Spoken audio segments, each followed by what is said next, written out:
Pinkers, Pinkeuses, bienvenue pour ce nouveau numéro de Talent Aiguille. Alors ce soir, je suis au Théâtre des Variétés pour le spectacle Chantons dans le placard. C'est un spectacle musical de Michel Heim qui revisite un siècle de chansons gays et interlopes. Alors ce que je vous propose, c'est de rencontrer tout de suite les trois acteurs de Chantons dans le placard.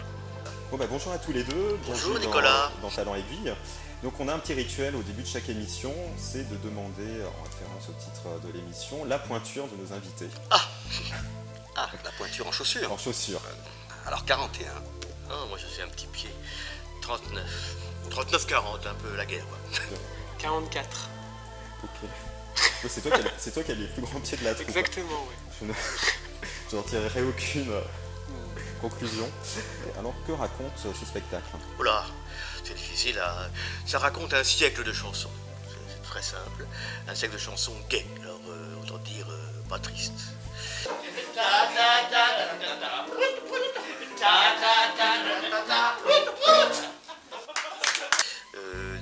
C'est une comédie comédie prétexte pour justement passer en revue tout ce qui s'est dit et chanté à propos de l'homosexualité au cours du XXe siècle. Et ça a beaucoup évolué.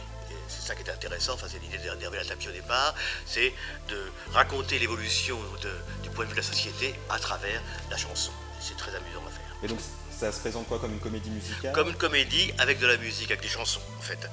Pas dire de comédie musicale parce que l'action est parlée et prétexte à lancer les chansons. D'accord. Les petits pingouins se tiennent par la main de façon divine. Les petites pingouines ne se tiennent rien, non rien. Les petits pingouins boivent du bon vin dans les petits bouges. Les petites pingouines préfèrent le grand rouge. C'est un jeune qui n'y connaît rien, qui débarque de sa province, qui est gentil et qui veut choisir une chanson pour une audition. Et il vient donc s'adresser justement à un personnage qui a eu son heure de gloire sur la scène parisienne gay, qui est donc la mère Michel, et qui vit avec un petit pianiste un petit peu coquin.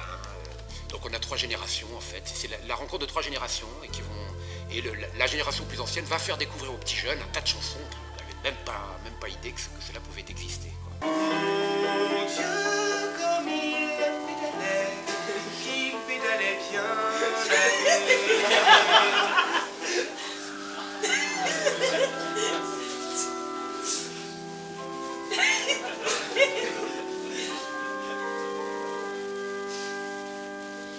Alors moi je suis Jack, le pianiste accompagnateur de Michel, qui s'appelle la mère Michel dans la pièce, et on comprend que nos vies sont liées depuis pas mal d'années, on est un couple aussi.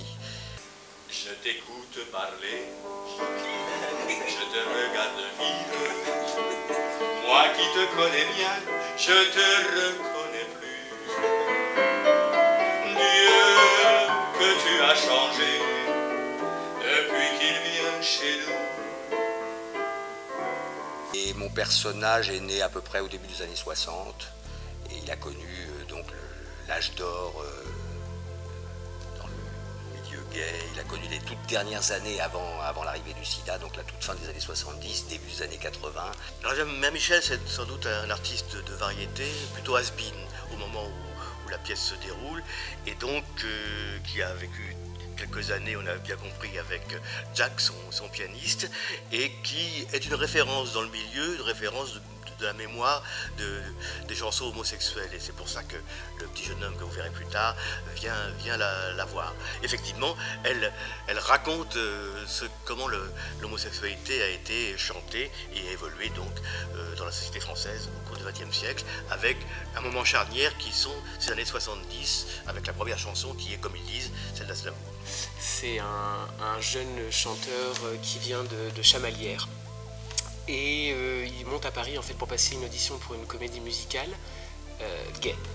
Et il se retrouve confronté à la mère Michel qui le plonge complètement au cœur de la culture interlope. Tout à fait, ouais. Je pense qu'il n'était pas du tout préparé à ça en fait parce que c'est...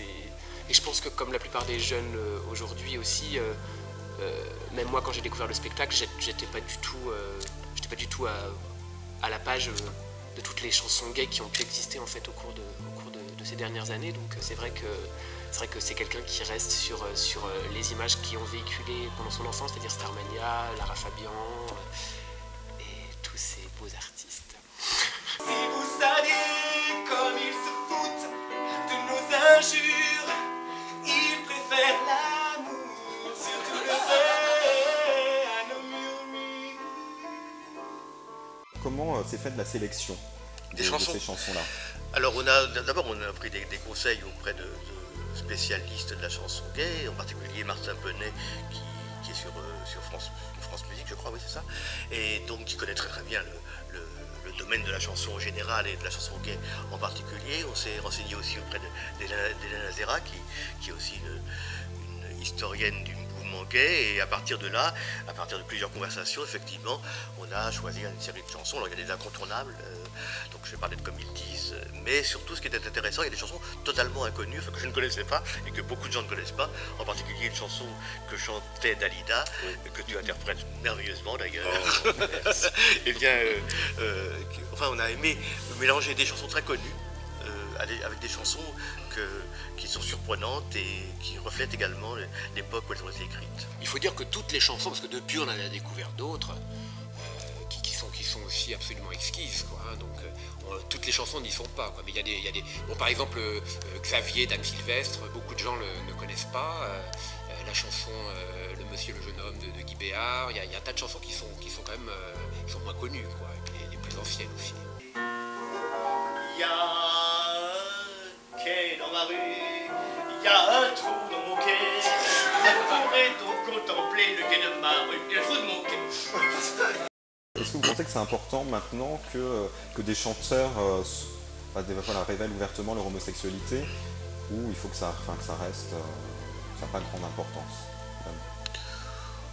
Je pense, chacun fait ce qu'il veut, j'aurais tendance à dire. Oui. Ce qu'il y a de bien, c'est que ceux qui veulent le faire, ça les pénalise pas, alors qu'à l'époque, effectivement, c'était pas possible. Donc, mais je pense qu'il y a sans doute certains qui hésitent, en tout cas leurs agents hésitent probablement à révéler, parce qu'ils peuvent penser que ça peut leur retirer du public féminin, probablement.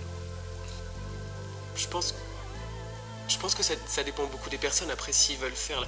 Enfin, c'est vrai qu'aujourd'hui, j'ai l'impression qu'on est un peu plus libre. Si on veut faire son coming out, on est un peu plus libre de le faire.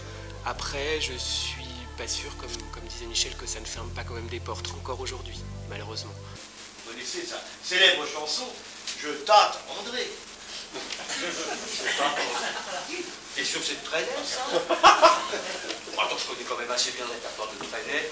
Il est plutôt soft dans ses allusions aux mots. Ça m'étonnerait qu'il ait pu écrire « Je t'attends ». Et si, voyons, tu connais que ça. Je t'attendrai à la porte des garages.